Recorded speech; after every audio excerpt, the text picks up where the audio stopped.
Welcome to our podcast, Parenting by the Pint. Enjoy the show.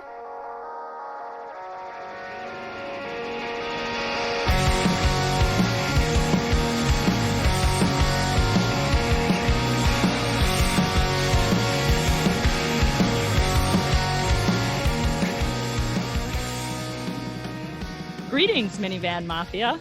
Lauren and I are longtime friends from Chicagoland that love getting together to chat about life, kids, family, and beer. Each week, we'll feature a brewery and sample at least 2 of their beers. We'll also discuss a variety of topics ranging from parenting, pop culture, travel, marriage, and just about anything else that comes to mind. Welcome back, everybody. Hey. Hi. We are back again with some beers from Broken Bat in Milwaukee, Wisconsin. So not too far away this time. Not too far. But we're still kind of out and about, you know? We've are. kind of done a little bit of that lately, which is always nice because it means we got some travels. Yeah. Which I love. Yeah, we just got back from Wisconsin a couple weeks ago, actually, and brought home some beer because that's, what they have there is beer and cheese. So, yes. It's always nice to visit above the cheddar curtain. It is. We do enjoy it. So, yeah, so we're going to pop open, let's see, we're going to drink Darryl Strawberry Kettle Sour. You will see a trend in the baseball-themed things here. I'm going to read, every can also has a little kind of blurb on them, a story, if you will. So I'm going to read this real quick, and then we can start drinking. Just like the man himself, this Darryl Strawberry Kettle Sour is a little sweet and a little sour. Loaded with fresh strawberries, this tart sour has the perfect kiss of sweet for the summer months. So, we're going to open up. I have not had these. They brew and can all of their stuff in-house and have limited distribution. So, we'll give this a shot.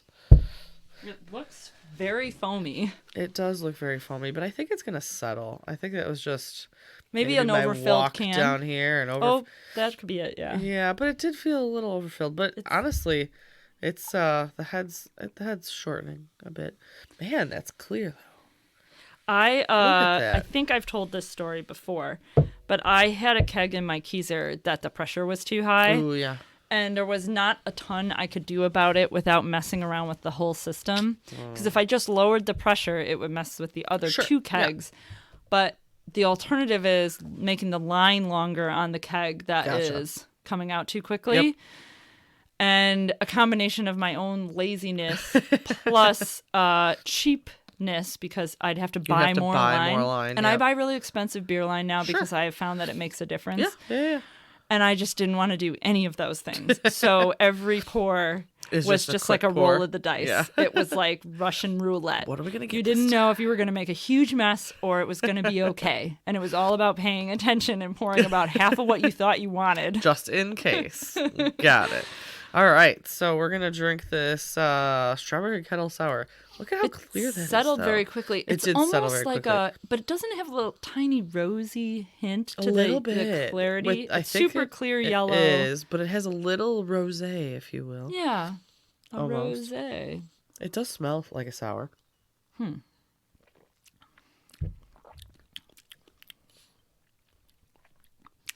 It's a very subtle taste. It is not. Oh, yeah. I expected. I was thinking the sour would be much more sour. Yeah, it's. This is a weird thing to say that's not going to sound like a compliment, but it's like as mild flavor as it is colored. It is like just really subtle.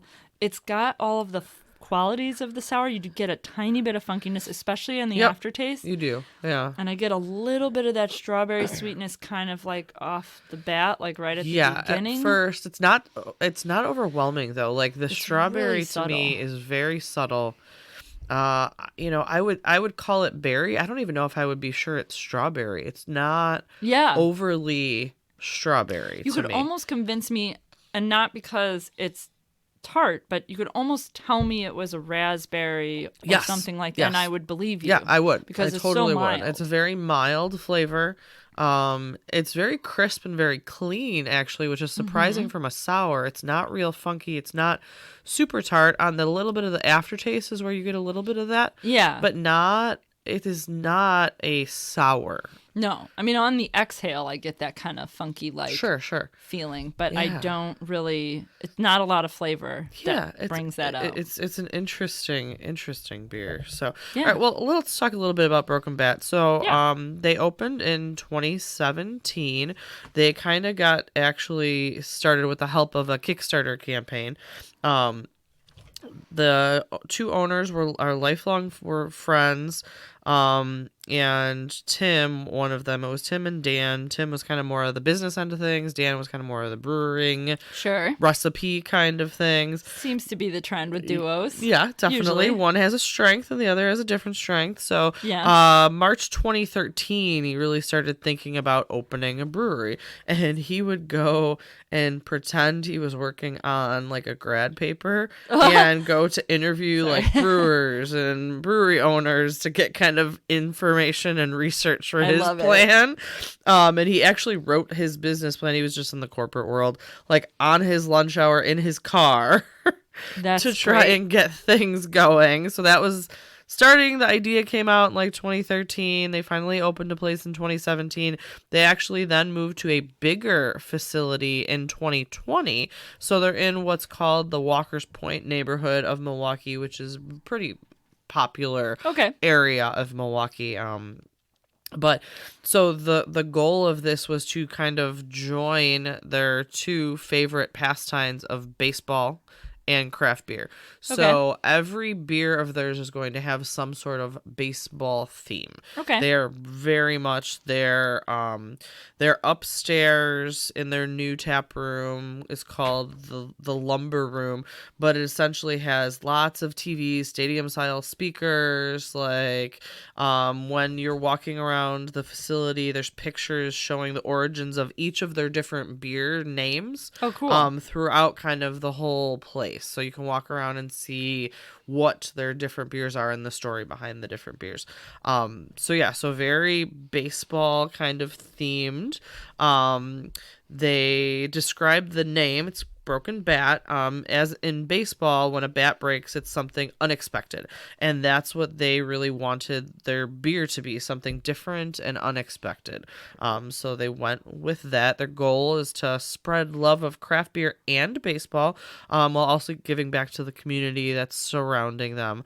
They even have an indoor wiffle ball field at their facility. Oh, man, that's so cool. So they actually have weekly wiffle ball leagues where you can rent out the wiffle ball field for like your private event. I'm trying to picture a wiffle ball field, to be honest with you. It's like a littler baseball field. So you only need like 4 people on each team to play. Yeah, sure. So yeah, it's that sounds amazing. Yeah, it sounds really cool. I have not played wiffle ball in a very, very long 1,000 time. years. Yeah. Very, very long time. But yeah, so the tap room plays like old school 90s music, Spin Doctors, Hootie and the Blowfish type things. Awesome.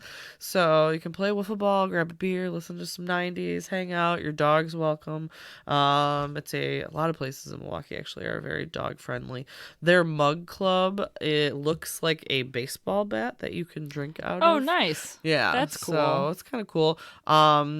Yeah, and so one fun fact from them is that they made a beer last year, and I believe they made it again this summer, with corn harvested from the left field of the Field of Dreams in Iowa. Oh, so man. the actual cornfield that they played, like the White Sox and the Yankees played last summer, and they harvested corn from there. Well, they didn't, but someone did, and they brewed a can of corn beer from it. That's awesome. Yeah. What a cool thing. Very cool. Yeah. I wonder how they were able to do that. If it was like they approached them, or if it was, it had to be an idea that they came up with. And I'm not sure who they contacted or Right. anything like I don't that. even know where you They're would one begin. of the, they are probably one of a unique marketing in that they are super baseball focused. Sure. So, and they wanted to not just be Brewers focused because they're Milwaukee, but they're baseball everything focused. Sure, so, right. You know, it doesn't matter what team you are. They're just all about baseball and beer. So who knows? I'm not entirely sure. I mean, Milwaukee isn't that far from Iowa. So could have, I mean, they're all Midwestern. Yeah, that's true. So maybe it just not entirely sounded sure, like a good idea and they just took it and ran. Yeah, Broken Bat. I'm not sure if you still can. They used to distribute it regularly actually at games. Oh, cool. There's also a minor league up kind of in Wisconsin, I think the Northwoods area, and they are like the official beer of that league. So at all of the different stadiums, nice. Small but minor league, but they serve the Broken Bat beer. Oh. So pretty cool. Something unique, definitely not some the theme that you see everywhere. So yeah. But I like that. I like the idea of having something else, some underlying theme to a brewery. It makes you special. It does. It makes you special. It makes people want to check it out. You know, it's something that draws people in, and definitely something unique, like that can of corn beer. Like that's something that you could market widely too, that people might show interest in coming to check it out. So definitely. Well, and I think like something like that, for example. If you like baseball and you find out about this brewery, you maybe go to the brewery. Yeah, exactly. And that kind of gives you a little bit of crossover. Yep. Which I think is cool. Yeah, both interests. So I think people that are interested in both of those things, and I'm sure there's lots of people. I mean, I've been to Brewers games too. I'm not even a Brewers fan, but I've been up that way. So if you're in Milwaukee for a baseball game, it's a great place to stop and check it out. And they have a much bigger facility now than they did before. They didn't plan on expanding so quickly, but the opportunity came about, and they were great. growing. Good for so them. they figured, why not? So so awesome for that team, and Daryl Strawberry Kettle Sour. It's growing on me. I don't dislike it. It's just not what I expected. Yeah. So I like the flavor actually, and it's pretty easy drinking. I just expected something more tart out of it. Yeah, I thought I was going to get a little bit like knocked over by it with the flavor profile that was described. Yeah. But they do kind of talk about a little sour and a little sweet is in this description back here, and I think maybe that's what they were going for. Yeah, it's rather than being overwhelming with anything. Yeah, it's not an overwhelming flavor. I get sour, I get sweet. I just it's not over. Neither are overpowering. It's a very easy. This is only a 5.5% ABV too. It's a very drinkable, beer. So it's something that if you don't love sours, this is a sour you could easily drink and enjoy the taste of it. But yeah, I don't dislike it. It's just not what I expected, but it's not bad. So yeah. All right. So a little about Broken Bat. Now let's move on to a new fun topic. Yeah, we're gonna talk about trying new things. So if you've ever thought about trying wiffle ball, this would be the time for you to talk about it, Lauren. Yes. Now we know where to go for our wiffle ball leagues. Yeah, right. Had I known that was a thing, maybe I would have pursued a wiffle ball career in my earlier days. Now I think that ship has sailed. I don't know. I think we're too old for that now. But, the whole point of this conversation is to talk about trying new things. Yes. And what we see our kids doing and what we kind of see ourselves doing. I did think back to our episode where we had wishes as the topic, and I thought, well, if my wish would have come true, then I'd try a bunch of new things because I would immediately be good at them. Yeah. And that would inspire me to probably get out there and do play more. Wiffle ball. Yes. But also, do more things. Do I don't many love new things. I don't love doing things I'm not good at, but unless you try it, you never know. So yeah. Right? Yeah. So, I try to keep an open mind. And I actually have a little bit of thoughts about trying new things for myself. Okay. But I'm going to talk about my kids first. And I'll kind of end on myself. I like it. We're kind of dealing with the trying new things topic a lot for my older son because he started middle school. So now he's in this environment where, first of all, there's a lot of activities through school that are available to him. A lot more than when they were younger, for sure. I mean, when you're in elementary school, a lot of the activities are after school, enrichment type things or occasional club type stuff, usually but they're it's like not temporary. And, it's not a lot of it is temporary. Yeah. Whereas in middle school, you start reaching the point where you really have to narrow down what you think you want to get into, because you whether can't join band, whether you want to do whatever other because you can't join every activity, because eventually whatever activities you start getting involved in are the things that take up your time regularly. And Totally. the older you get, the more, band is a great example. I mean, as a 6th grader, his band is a class, but he doesn't have a lot of commitments outside of the class. Sure. Because he's a beginner. Yep. But, next year he'll older. be in the marching band and do parades on the weekends. Ooh, and true, he'll have more performances and things like that. And it might Take up a lot more require time. after school rehearsals on occasion and things like that. And so once those moments happen, that becomes quite a bit more involved of an activity. Yeah, a lot more time consuming. Yeah. For sure. Yeah. So he started to do a little bit of that. He joined a couple clubs, and he did try out for the soccer team. Although we did learn afterward that they only have one soccer team at his school, so he was competing against 7th and 8th graders as well. They don't have like a JV or a 6th grade team. Sure. If you remember when we were in junior high, like a 6th grade. there was like a 6th grade basketball team. Because we were so bad. So Right. But your chance to be on the team was increased because I played basketball and I was horrible because there was That was it. That was Lauren was average at our school, you guys. Yes. Very much. An average basketball player. Yeah. Not top tier. But maybe not like in the grand scheme. We were on the lower end of that, including myself. I was also on that same basketball team. I also did not make it to a higher level team ahead of time. It was 6th grade or 7th grade or 8th grade. There was no moving up early. But so he did try out for soccer, although he didn't make the team. Like I said, it was pretty limited, and it sounded like a lot of kids tried out. And he handled that pretty well. Good. I know eventually I'm sure we'll revisit the topic of like disappointment and things like that. He actually handled it pretty well. That's good. It really actually motivated him to look for something else to do. And this kind of brings us back around to trying new things. So I think on the positive, not making the soccer team inspired him to look around at some other activities at the school, which is great. Oh, good. He's thinking about joining the student government, which actually sounds extremely involved. Yeah. And he has to go through a whole process. He had to get, like, all of his teachers had to sign this form. Wow. He has to do this presentation, and then they decide whether or not to let him in. So it's like a big thing. We've been working on it. It's actually due this week. So we're, That seems very involved. It's pretty involved. So I assume being part of the organization is involved. Yeah. So That's we'll cool. see. Yeah. When he was growing up, to this point, we tried to find activity. We tried to expose him to as many activities as possible. Same with the little one. I mean, I'm sure you did the same.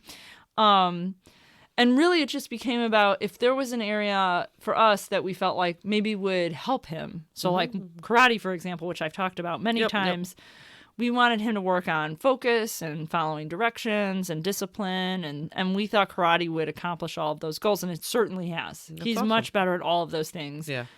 And karate plays a big part in why. Sure. So, when it came to that activity and us, we kind of just met in a good place.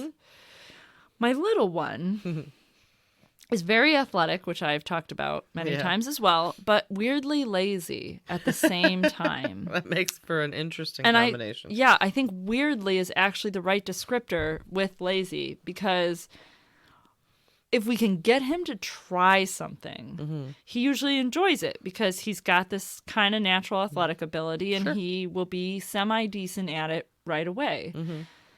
It's getting him to actually try. It's pushing the kid out the door, man. Okay. I mean, like, I sent him to this camp over the summer, 1 week of camp at a nature reserve in Palos Heights called Lake Catherine. Yeah. It was awesome. It was super cheap. Oh, wow. And I'll tell you all about it. All right. Because you should definitely sign your kids up. Right. If the time allows, you should sign them up to go to this camp. It was amazing. Cool. And they're in the age range, so it's perfect. And it was just like all these outdoor activities. They did fishing, they did kayaking, Oh, wow. they did Cool. all this really cool stuff. And it's a beautiful place. Yeah. And initially trying to get him to go, he was just like, I don't really like kayaking. And I was like, yeah, but, it's only one activity the one day and you won't do it the whole time. And like, maybe you will like it. Give it a try. I forced him out the door that day and got him to go to it. And he loved it. And I think he's more hesitant to try new things, I think is the moral. Whereas my older son is like, will do anything. Totally up for he would try anything. Something. Yeah. So we definitely have one of each in that arena. That's fair. So. The twins do one activity together. So they do mixed martial arts together. Mm-hmm. We actually wound up trying that in the first place because of a friend of ours. Her kids did it. And so they told us, my kids, and our kids were like, oh, we kind of want to try it. Ironically, her kids have long since dropped out of it. But our kids really enjoyed it. And we saw, similar to karate, that there was a lot of value in that and following directions and focusing and just, the message that you get from that is and it's a confidence builder too, which is a big thing that I didn't mention, but yeah, for sure. There's so many positives for kind of all of those kind of martial arts programs. So our kids, the twins, are still doing it, and they both enjoy it and want to go. I've never had to argue with them to go at all, which is that's good. Great. Yeah, my son too. There've been times where I'm like, "Come on, man, get ready. We've got to head out." Sure. Part but of it never is like, I hey, don't I'm want to. sitting on my tablet and just get your stuff together. But it's never I don't want to go to this activity. It's more oh crap, there's 5 minutes before we have to leave. Yeah, so we've had that. That happens on a frequent basis, just in life. But I've had that happen. We can talk about that next time. But that issue has arisen many times. Get your stuff together. My twin boy started lacrosse like a couple of years ago, completely random. I don't know if I saw it or my husband saw just like a flyer for it. We knew no one who had ever played it, and we were like, maybe he'll like this. Let's try the camp. And it was only like a few weeks of camp, and he tried it, and he's been playing it for like almost 3 years now, and he likes it, and it's a unique sport, so it's not something that a lot of other kids in his school play. Sure. And I think he kind of likes that it's not baseball or basketball or something else. So he likes that he can watch it on TV, and it's cool, and he likes the Premier Lacrosse League. Like, he asked for like sweatshirts from them for Christmas and things like that. That's cool. He's like super into that. But at the time, it was something completely new that my husband had to learn how to like help him along, because we had no idea what the rules were, no idea what anything was. Completely new and foreign to us. But he tried it, and he seems to like it. My daughter, I feel like we put her in dance as a default because she's a girl, and there just is a dance class close by. And not that she has to dance, but it was just something else for her to do. I don't think she loved it. She did it for a few years, and then I got like an email about this musical theater class that the same organization is doing. And my daughter is constantly walking around singing songs, making up like plays and things like that. And we were like, all right, well, why don't we give it a try? So she's currently doing that. That sounds good. We will see how that goes. I actually think my younger son would really enjoy dance. Yeah. And it was kind of the opposite, where I was like, why don't you try a dance class? And he was just like, yeah, I'm not going to do that because it's for girls. There were like, a couple boys in her class. Yeah, I think he was a little skewed. And I think, as I have said about everything else, if I had pushed him a little, maybe he would have gotten into it. He kind of has fallen in love with soccer, which is great. Yeah. And he's talented at it and enjoys it, has a lot to learn. Mm-hmm. He's still young, but but really enjoys it. Okay. And for the most part, just like with my other son with karate, it's not a battle. Only when it's super early in the morning on Saturdays. And the only reason that's a battle is because I also don't want to go. Same. Yeah, when we have lacrosse in Volo, which is an hour and 15 minutes away at like 8 a.m. on a Sunday, I know, nobody wants to go. No. Like, and my son, I will say, will be the first one up at 6 a.m. ready to go, but neither me nor my husband want to go. I just like my youngest opted to not do soccer this fall season. Yeah, we didn't either, actually, for lacrosse. Yeah, and he had a very mild injury at the end of the spring season. Okay. He had like a foot injury. He got kicked, and then it kind of got stepped on again, and he kept kind of re-injuring himself. Yeah. And it wasn't serious, and he seemed to have recovered by the end of the season. Okay. But he was kind of like, I don't want to go too hard too quickly and like hurt myself. Sure. Which is sort of a very reasonable thing for an 8-year-old to say. I'm not going to lie. And I was kind of like, okay, well, you're going back into school, and we kind of want to be as involved in that as possible. Yeah. And my older take son, a little break. Yeah. we knew it was going to be super complicated because he was going to be taking honors classes and having homework, a bunch of homework every night and things like that.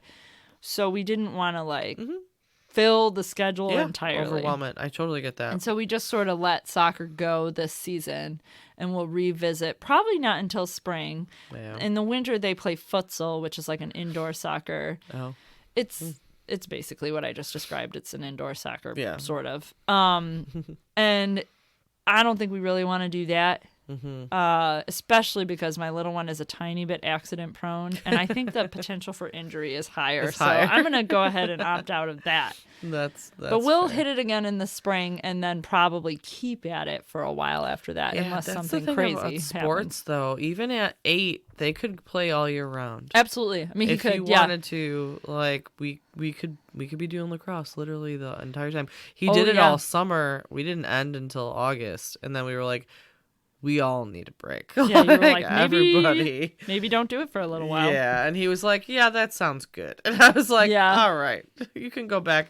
He'll do winter camp. But we were like, we just all kind of need a little break. Yeah. Like, well, my 8-year-old is still motivated. He wants to try out for the travel team in the spring. So we won't do recreational soccer. Okay. I mean, obviously, if he doesn't make the team, we probably will. Sure. But he'll try out for the travel team, and I hypothetically, if he were to make it, it is a much bigger commitment. The real challenge is going to be talking my older son out of trying out or doing recreational soccer. And not because he's not skilled or doesn't really enjoy it. It's just we've tried it, and I feel like there are other things he enjoys more. And the time commitment, this is just my opinion. And I would never prevent him from doing something he enjoyed. Sure, if he really wanted to, I don't think he enjoyed it enough for the time he spent doing it. Yeah. Yeah, no, I get that. All summer long, we did lacrosse 3 nights a week. It's a lot. And then when we've got games, it's multiple games on a Saturday or Sunday or sometimes both. So it was some weeks was 5 days a week, and that's just a lot. Well, and before travel season starts up for him in the spring, we're going to have a very serious conversation about what that's going to involve because it's going to be like that. Yep. And we said like you wanted to do it, you're going.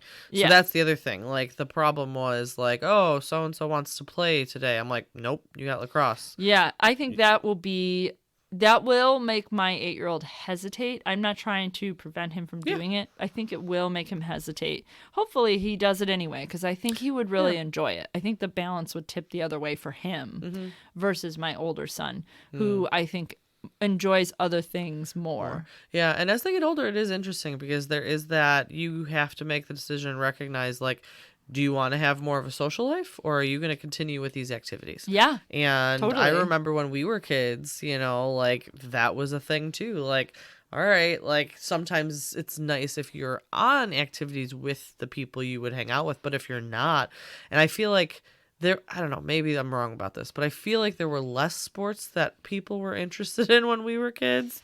Maybe. And there are a lot more. Like, I didn't know anyone that played lacrosse when I was a kid. Me neither. I knew people who did karate, but not like all the different mixed martial arts and jiu-jitsu and like, there's so many different programs that kids can do nowadays that like your friends are not as likely to be doing the same thing that you're going to be doing. I mean, my oldest has been doing karate now for 4 years. Yeah. And he's run into one kid that overlaps from school. Yeah. And that kid, like, wasn't at his elementary school the whole time my son was there. He had gone and then actually got into an accelerated program. And in Bolingbrook, the accelerated program is in a totally different building. It's an entire school. Wow, crazy. Okay. Yeah. And so he was in the other building. Now they're back together. Oh, because he is at the middle school.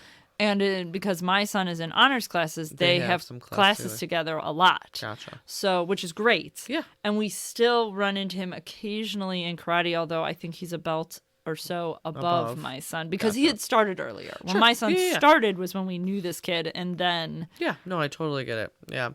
Yeah. But I mean, we've found activities in a variety of ways. I'm sure once the twins get to middle school, they'll, my daughter's already said she wants to play the clarinet, and I'm like, all right, well, we can wait a year and see, because at some point, actually, they pick an instrument in 5th grade, I believe.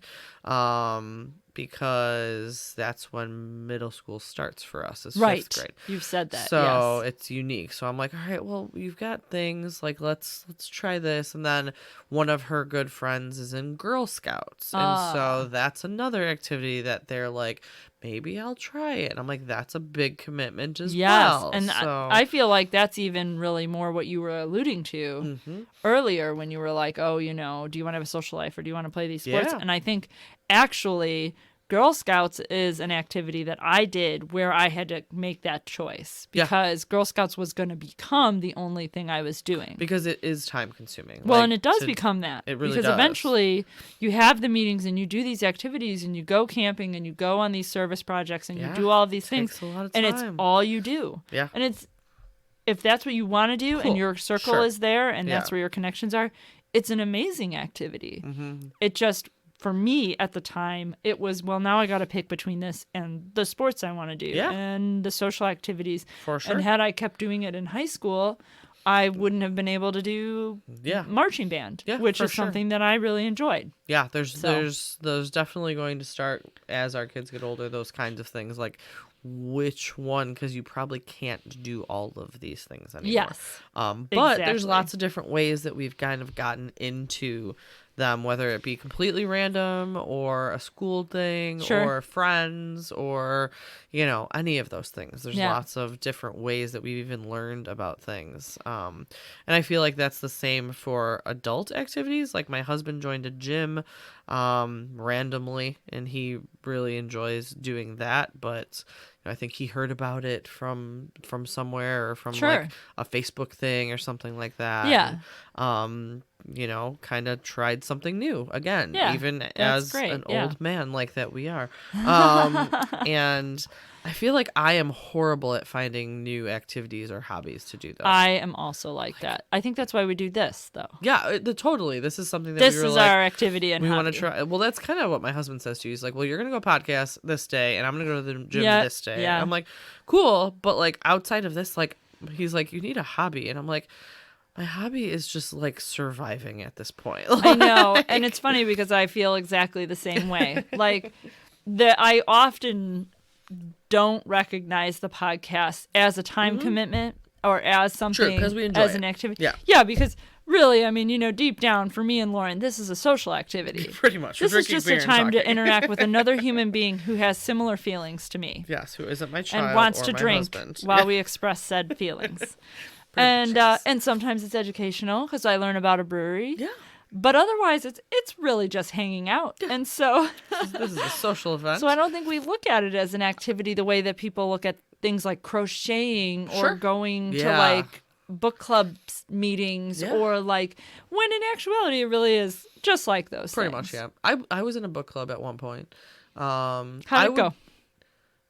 It wasn't a formal book club, so it kind of totally fell apart.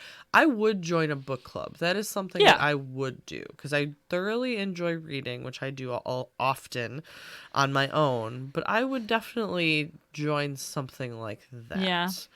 I feel like I'm not a knitter. I don't know how to No, knit or crochet. I tried to do that. I can't do needlepoint. I tried to I teach don't myself to knit, but I was pregnant at the time, and it made me sick. Oh, no. I would like get nauseous while I was doing it, and I was just like, well, this is not going to work. No, that sounds So horrible. I stopped doing it, and as a result, I just can't bring myself to try again because I'm like, no, it was disgusting. You know, so of course I just don't You're do it. associating it with the negative. Yeah, Totally yeah. fair. I get it. But yeah, I feel like it's a little bit harder as we get older to find things that are outside of what we're used to, that are Yes. enjoyable activities, or honestly even to try it. So you gotta know if it's I know. enjoyable or not. You're not wrong. I know. Well, I do have one activity that is a new thing. Well, I guess I couldn't call it an activity. I don't know. You can tell me what you think when I describe it. Okay. So I was watching Instagram Reels, which is not the activity. I Although mean, for some people it might be. spend a lot of time doing that because I kind of love Instagram Reels, and Lauren knows this because I send them to her every now and then. This is true. And the number that I watch compared to the number that I send to you is extremely different. disproportionate. Yeah, like you get one out of every like 100 Oh, wow. that Okay. I look at. Your husband has sent me like 3 while we're recording because he and I actually do it. That's kind how of you a lot. communicate. It's like our only There's conversation. a now. handful of people that generally just communicate with my husband through memes and miscellaneous videos. Yes, we've yeah. discussed this before, and Yes. I'm on that list, sort of. I do occasionally chat with him like a normal human being, but most of our conversations are memes and Instagram Reels. Fair. That's kind of a big chunk of I our understand that. interactions. And that's true of a lot of people. I actually talk to my brother a lot that way too. It's a similar social relationship when we're not around each other. But I was watching an Instagram Reel, and this guy was talking about how him and his wife were going to get a divorce because they started using this app, and it's called Paired. And her answer to the question in the app really upset him. So they were, and she's like laughing in the background. It's a joke. Sure, yeah. But I was just like, oh, I'm intrigued. What is this app? And I look it up, and it's like a couples app, Okay. and you get it, and your significant other gets it, spouse, boyfriend, girlfriend, whatever, doesn't Okay. matter, doesn't Okay. you don't have to be in a certain place, Sure. and once a day you each answer the same question. And sometimes the questions are super simple, like what's your significant other's favorite date activity? Okay. Sometimes the questions are like, what is the thing that you're struggling with the most right now emotionally? Wow. Okay. And so sometimes it's about yourself. Sure. Sometimes About you them, ask the yeah. question about them. What do you think Okay. about this? Or like, what's the, most memorable experience you've had with them or what? And we really like it. We both have been doing That's it for pretty about cool. a week. All right. I've And never it's- heard of it. Yeah. This is my like recommendation to All right. everybody. If there is someone that will do this with you, Yeah. you should get this app and just try it because it's Cool. free. Yeah. If you hate, it's It's once free, a day. It's for me. Yeah, right. It's one question a day, so it's not complicated. Sure. to It's not do. super time consuming. You're It's- not doing a 20 question survey every day or something crazy. Yeah. And yet, I feel like even in the short period of time that we've been doing it, Uh-huh. I've learned things about him that I didn't really know. Like sometimes the question is like, what's an annoying thing that the other person like? What kind of household chore do you wish they did more often? And they're not standing in front of you, so Right. it's almost like the internet. It's helping, Anonymous feeling that you get to have when you're on the internet. Yep. So you can be They're like, hiding behind would- your keyboard. yeah, it would be nice if you unloaded the dishwasher a little bit more often. And you can say something like that because the person's not standing right in front Right. of you. But you also, you're going to have You're to gonna prepare have yourself for for whatever the they response. say. Yes. Yeah, and it's all in all, it's been really good. Like there Cool. definitely has been a little bit of like, she could do a little bit more of this, and I'm kind of like, I do plenty of that. Like I remember, I'm going to give the answer to this one question very quickly, and then we can sample this beer. But one of the questions was like, what household Sure. Yeah. project or chore or whatever do you wish that your spouse was more involved in or whatever? And I put this really like general answer, I will say, of that I wished we did bigger projects together rather than trying to take them on by ourselves. Because as I've spoken Yep. about many times, I like to take on these little projects And there are times where I'm kind of like, this would have taken half the time. If I would have had help, yeah. If I would have had help. And mostly I don't have help because I didn't ask. Fair. Yeah. Not because my He husband would have was said unwilling. no. Right. I spent like half of a Sunday putting my front door on, and like he offered to help with certain parts. Sure. And some of it I had him help me with. There were other things he could have helped with if I would have just been like, yeah, hey, can you help me do come this help thing me? here? Yeah. I'm trying to remeasure this piece. Yep. It would have taken half the time. Mm-hmm. But the question he answered was that he thought I could do more cleaning up after making dinner. Oh, but that's not your job.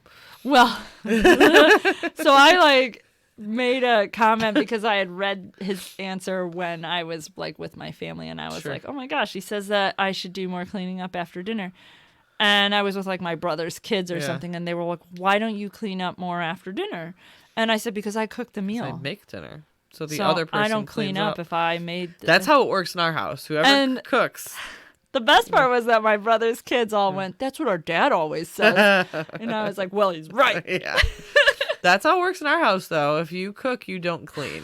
So Yeah. the opposite I will person, say that- usually. I mean, it depends too. Like, One thing I definitely am at fault for when it comes to sort of like after dinner cleanup is sometimes I'll realize the dishwasher is already full.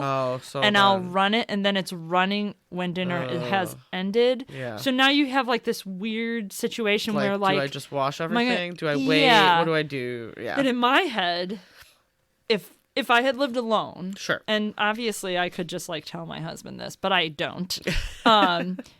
I would just wait for the dishwasher to finish and unload it and Yeah, reload and then it. That's what I Yeah, would do and too, just wash for like sure. the big the pots ticket and pans, items things that I'm right not gonna after stick dinner, in there, and yeah. I would just like put all the dishes in a stack after rinsing them. For sure. Yeah. And they'll be in the next load. But I don't communicate that. Okay. And so as a result, I think we run into a situation where there are times where I kind of just sit down And after don't- dinner You're like, where I would have maybe been more helpful. sure. So I mean, that's fair. But yeah, typically if my husband cooks, I'll clean. You know, if I'm cooking something, he'll help clean. The problem becomes when sometimes we'll make food for the kids that neither of us wants to eat, and then we'll make a second meal for just Right, me and sure. my husband. Yeah. And we're like, so what do we do now? Like, yeah, there's who's two cleaning up meals, there's what? two cleaning. What are we doing here? But generally speaking, that is how it works. I am Yeah. intrigued by this app, though. I think I'm going to. I to think you should take give it a try. look. So. You might hate it. Maybe you do 2 or 3 questions and you're like, I got nothing from Which this. is fine. Then we can stop. Then But don't do it. I am Yeah. intrigued. All right, let's finish. Let's wrap up with our. We're gonna drink one of. They have this concession stand series. So we're drinking a lemon Italian ice. These actually came in a 4-pack with all 4 different flavors. So I'm gonna read the back. The first thing every kid looks for at the ballpark: where's the concession stand? This is a smoothie style Berliner Weiss series meant to remind us of being kids at the park enjoying our favorite sweet treats. So this is lemon Italian ice, but there was also a cotton candy, a cherry rope, and I don't remember what the other one was, but there were 4 in a pack Okay. of all different flavors from the concession stand. Yeah. Cool. So lemon Italian ice. Let's give this one a shot. So, kind of like the sour, I get a little lemony flavor, but it's not like I think when we were narrowing Lemon. down, I was thinking lemon was gonna be like, dang, this is gonna be like lemon. lemon Italian ice, Yeah. which is super tart. Yeah. It's literally like lemonade without sugar in it over ice. Like, yeah, true, right? True, yeah. This is lemony. It certainly is. Yeah, I it's get that definitely lemon. for sure. But it is, and actually, I think in a way I like this more than I expected because I was expecting it to be like over the top, really yeah. tart, really lemony, and it's very smooth in Yeah. comparison to my expectation. It So I is. like it. Yeah, I was definitely expecting to be kind of more in your face on the lemon. Definitely tastes like lemon. It's just tastes like a. Yeah, I mean, I guess it's a lemon Berliner Weiss. I'm surprised by the smoothie style though, as the description, because Yeah. I don't really get Yeah, I don't know about how that. that piece is. It just tastes like a lemon Berliner Weiss to me. I guess smoothie would make me think that it has vanilla in it. Right. Perhaps. Or something, but that's not what I get a taste from. I mean, we never get vanilla, Sure, but there's sure. no way there's vanilla in this. No, there's no way there is. But this is very, it tastes like, I mean, it tastes like a Berliner Weiss completely, and it's lemon flavored. So this one, the beer style makes sense with the flavoring to me. I think I probably was expecting a little bit more over the top just from looking at it, and it looks like it evokes those feelings of a Italian ice, you know? Sure. But this definitely tastes like a lemon Berliner Weiss to me. So I don't understand the smoothie style. I'm not really sure, getting that. But lemon Berliner Weiss. So Yeah. Interesting. yeah. So Both of these were very interesting, and I'm really glad I got to learn about this place. yeah, for sure. Yeah. It's definitely a unique place. It's cool. Their beers are different. These are both easily drinkable beers. Neither of them are super tart or super overwhelming. They're both definitely an easy kind of sipping beers, so they're not bad. They're just definitely unique though. But I think that's part of what they're, even in their motto, they want something unexpected. So I think that they did pull that part off. Totally. So yeah, cool. This was great. Yeah. All right. Thanks everybody. Yep. Bye. Bye. Thanks everyone for listening to the latest musings from Parenting by the Pint. Be sure to find us on Facebook, Twitter, and Instagram, and make sure that you rate, review, and subscribe to us wherever you find your podcasts. Have a great week, and cheers to you all.